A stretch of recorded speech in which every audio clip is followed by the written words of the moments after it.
warahmatullahi wabarakatuh. Hamdan wa syukurillah. Salatan wa salam ala rasulillah wa ala alihi wa sahbihi wa maulana amma ba'd. Berjuta syukur senantiasa kita persembahkan kehadiran Zatnya Maha Kuasa Allah Azizur Ghafur. Dengan alhamdulillah kita bertutur sebagai tanda hamba yang bersyukur. Berkah salawat dan salam limpah bertabur kepada baginda Nabi Muhammad, Nabi yang masyhur.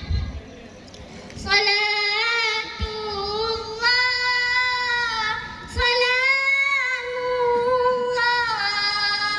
ala Taha Rasulillah. Salatullah,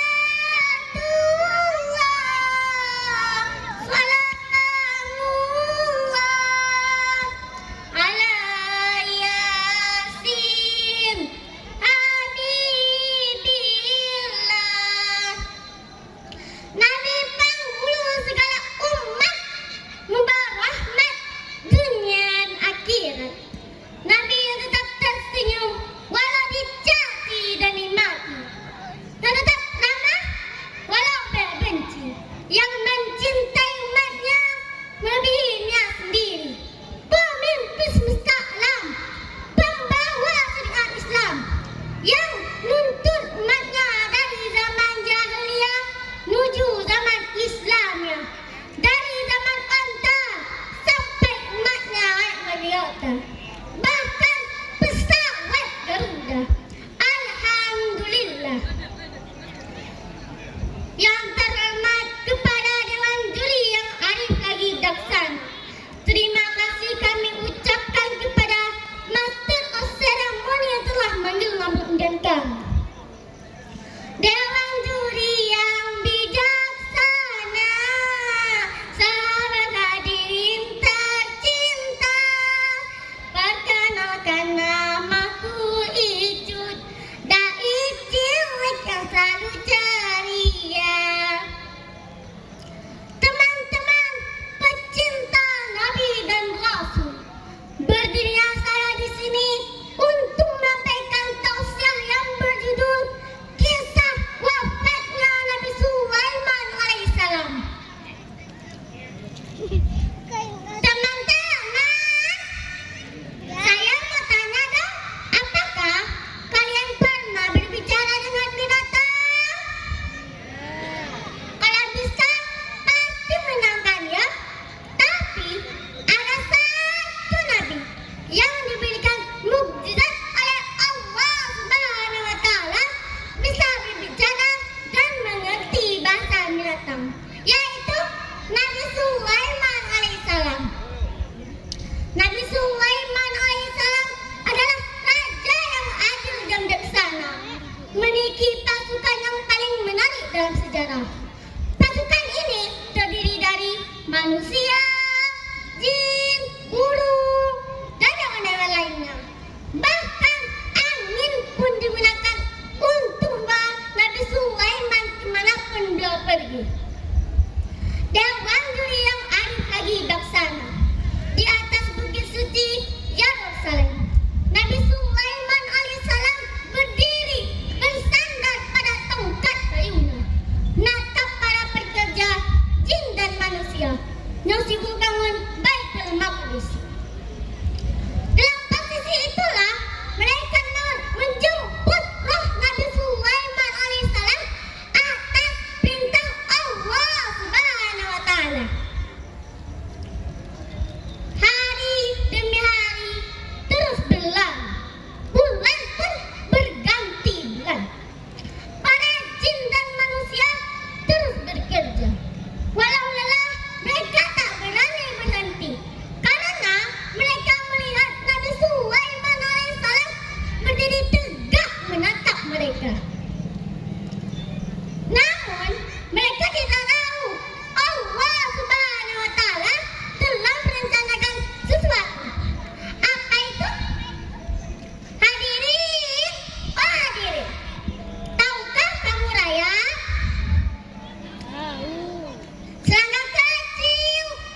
أعوذ بالله من الشيطان الرجيم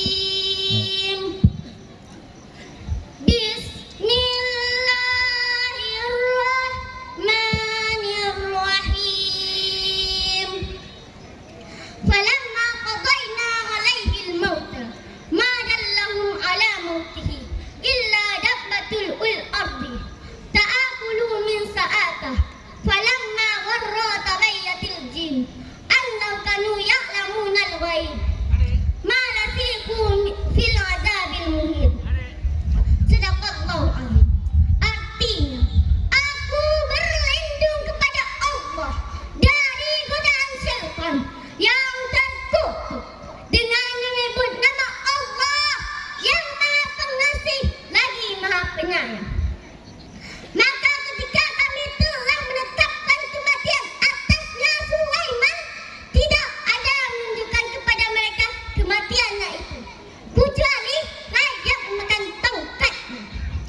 Maka ketika dia tersungkur, taulah jin itu bahwa sekiranya mereka mengetahui yang gaib, tentu mereka tidak dalam siksa yang menghinakan. Maha benar Allah atas segala firman-Nya. Teman-teman pecinta Nabi dan Rasul, kisah wafatnya Nabi Sulaiman alaihissalam adalah peristiwa luar biasa. Wafatnya terjadi dengan cara tidak biasa, menunjukkan kebesaran Allah Subhanahu wa taala. Meskipun Nabi Sulaiman alaihissalam diberikan kekuasaan yang besar, memiliki kendali atas jin dan binatang, pada akhirnya dia tetap tunduk atas ketentuan Allah yang Maha Berkuasa. Dan tidak ada yang abadi di dunia ini kecuali Allah Subhanahu wa taala. Hadirin yang berbahagia, pisau diasah di pagi hari, bawa ke kebun untuk membabat. Berarti sudah tahu siapa ini? Semoga bisa memberi manfaat. Akhirul kalam, Assalamualaikum warahmatullahi wabarakatuh. Waalaikumsalam warahmatullahi wabarakatuh. Dewan juri yang terhormat, adapun peserta yang baru saja tampil